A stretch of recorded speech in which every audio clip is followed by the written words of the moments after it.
to another video.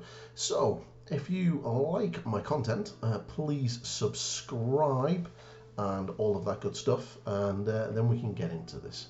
So basically what we can see here is I've got the model in two parts. I've got the knight and the horse in separate components, and they're all being primed black. So the plan is, because of your vote, is to do a blue and white quartered scheme. Now, I won't be doing the shield. I'll be doing a shield in a separate video to do the heraldry, and that's mainly because I'm waiting for my decals to arrive. So I'm going to start off with blocking in white, and I'm using the amazing Corax white. It's perfectly fine for doing jobs like this. Obviously, if you are going to be doing a colour scheme like this, then I would suggest priming with Corax white spray rather than black. I had run out. I'd only able to get some today, so I'd obviously had to go with the black, which is all I had. So for the blue, we're going to use Calidor Sky, and again, we're just going to go around and base code in all of those areas that are going to be blue. I like Calidor Sky. It's a really quite a nice blue. It's quite vibrant, but quite cobalt bluish. And then we're just going to build that up. You may need one or two coats. I think in total I used about 3 thin coats to get a nice solid base coat. But just use as many as you think you need, and just make sure it's nice and thin. Paint consistency is a thing. So yeah, as you can see, just get it around. Don't worry if you make any mistakes at this point, because we're going to be base coating the other parts of the miniature, and we can clean up the blue and the white areas as we go along. So once that's done, we're going to do all of the horse, and I'm going for Thondia Brown here. I'm going to go for more of a lightish horse rather than Rhinox hide. Obviously, depending on what colour you want to do the horse, this is obviously when you choose this. You could go for a nice tan horse using something like Steel Legion Drab. You could even go for a white horse if you really wanted to, although I wouldn't recommend a white or grey horse if you've got a lot of white in your heraldry, because it'll kind of just look a bit naff. But you could maybe do something like a Dawn Stone. That would look quite good. Or even, you know, a nice brown or black horse would look really, really good. So just go around picking out all of the legs. Thankfully, most of the tabard for the horse covers the actual horse parts. Then once you've done that, we're going to be doing the leather work with Rhinox hide. Now, there are quite a few leather straps on this model. Like a lot of miniatures that are over 20 years old, you know, the detail on these miniatures is pretty minimum, so don't worry too much about it. So just pick out all of the straps. And if you want to do the saddle, you can do the saddle a nice sort of brown colour. I've kept mine black, and I'm going to be doing mine like a really dark grey, because it just breaks up the colours. So just work your way around, and then we're going to go into the metallics, which is first using Iron Hand Steel. So again, you've got like a little face plate, head plate. So just pick out all of the areas that you're wanting to do metallics. I've basically used this part on the head, and then all of the little shields that you kind of see dotted around the miniature, I have sort of picked out with silver, as you can see here. And then once we've done that, we're just going to break it up even more by adding a little bit of gold using Retribution armor. And this is sort of like the little bit of details on the front and the top of the head plate. And I think there's like a little shield just above the base of his tail, and I'm kind of just going to pick that out as well. There's not much gold on this guy, so just get the little bit that you need to get, and then we're going to start getting ready for the shadows and the shading, which is really cool. So first things, we're going to do all of the metallic areas and the leather areas with Newell oil. Now, once you've done the wash stages, if you are sort of like just wanting to get them basic, then this is probably pretty much where you stop. And obviously the horse is then washed with some Agrax Earthshade. So like I said, if you were literally wanting to sort of like get pretty quickly done, as you can see, I've like sort of sketched in the heraldry on the side armors and stuff, on the side sort of skirt. You could pretty much get this model on the battlefield now, really, after you've done these shades. There's no real need to worry, but if you want to push a little bit more, you can do. So the first sort of on the blue, what we're going to be doing is making a glaze of Cantor blue. This is a great colour for shading Calidor Sky, because it's a really nice dark blue. So what you want to do is just sort of pick out all of the deepest areas that the shadows are going to form. So kind of look at where all the folds and everything are on the miniature and just work your way around, and roughly imagine like a light source like above the miniature, and that'll help you sort of pick out all of the areas. So you sort of see around the base of the face and everything else. Now, if you're not too sure on this, just give the entire area a wash of this thinned Cantor blue. So what I've done here is I've added a little bit of black into the Cantor blue just to darken it down a little bit more, and I'm just going to go into more of the deeper recesses areas and really sort of enhance those shadows. I kind of like painting like this, and obviously I didn't really do this on the Bowman, but this is how I normally would paint. If you're wanting speed, then get something like an ultramarine contrast paint, thin it down with a couple of bits of medium, and then wash the whole area, and it'll tidy it up. So what we're going to do now is we're going to do a 50-50 mix of Calidor Sky and Teclis Blue, and we've kind of made this in a glaze, and we're just going to sort of paint this over the uppermost parts of the blue. And this is the kind of one, it will tidy up this transition between the glaze that we did with the shadows, as well as sort of brighten up the uppermost parts. This is completely optional. If you don't want to do this stage, you could have stopped already and just gone for the edge highlights, which we'll be doing very shortly. But if you want to sort of bring that up a little bit more, this is how to do it. So once you've done that, and you're happy enough with that, then we're going to go into pure Teclis Blue, and we're going to start the edge highlighting stage, and it's just picking out all of the edge highlights, all of the folds that you can kind of see, and sort of making sure that you can put a highlight and next to a little sort of darker area, but you want to basically do a lot of edge highlights around the edges to sort of just enhance those lines of the miniature, and it'll really go. One of the things that you'll find with these horses, especially with the Bretonnians, is there's a lot of negative space on these models, which kind of means that you are free to kind of put in the detail as you want.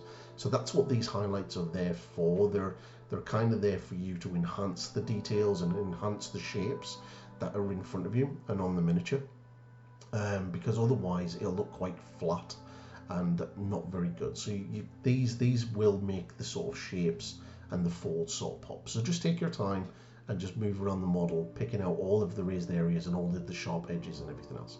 And then once we've done that, as you can see, I'm just doing the back part, you know, getting multiple shots in there like a pro. So yeah, once you've done that, you just work around, like I said. Don't worry about the heraldry. The BMW heraldry, we'll be doing that in a video, in a separate video.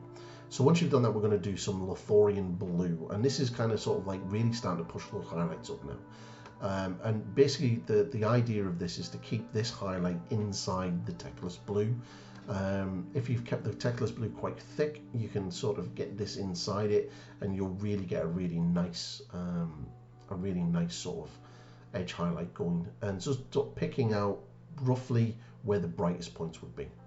And then for the final highlight of the blue, we're going to use Fenrisian Grey, and this is picking out the more extreme brightest points, and this will really sort of make that blue cloth pop. And as you can see, just getting there and then picking up this fold down the front. Now you can really enhance the blue if you want with a couple of glazes in the shadows of Rhinox hide. I haven't done it here, but you can do. Now for the white, and I had done a lot of stuff on the white before I got to this stage, but I feel like you don't really need to do it. What this is a glaze of Fenrisian Grey, and we're kind of just doing exactly what we did with the blue, but now on the white, and we're just sort of like darkening down and glazing in these shadows. So in the deepest folds and the deepest recesses, you're going to be literally glazing in this Fenrisian Grey. I do have a video on glazing, and glazing like a pro, and it's up on the channel. I believe it is literally the video that you see as soon as you click on my channel. But yeah, it is there. It's a red cloak, and it'll show you how to glaze correctly. Next, we're going to be using Thunderhawk Blue, and again, it's a glaze, and we're going to be really pulling this down into the more deeper, shallower parts of this cloth to really drive home that shadow. And this is how you kind of have to do white. White can be quite a tricky color to do.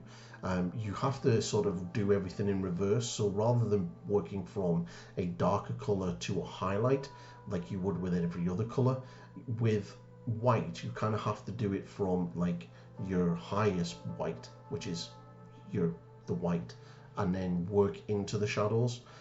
You can kind of get away with this with maybe working with an off grey like Uthran grey, which is kind of what I've done here. So for the edge highlighting and to finish off the white areas, we're using white. I use Vallejo white from their model color. It's a really good color. It's better than White Scar, and I don't have any Monument Hobbies titanium white, so this is the next best thing. So just go around picking out all of the edge highlights with this white, and you'll see it'll really start to sort of pop out and really start looking good. And just take your time with this. And if you make any mistakes, just get some Uthran grey and then just go over those recesses. And again, if you want to go for speed, paint the area white and then contrast paint with some Apothecary white, and then just pick out the highlights with white, and that'll be it, done really, really quickly.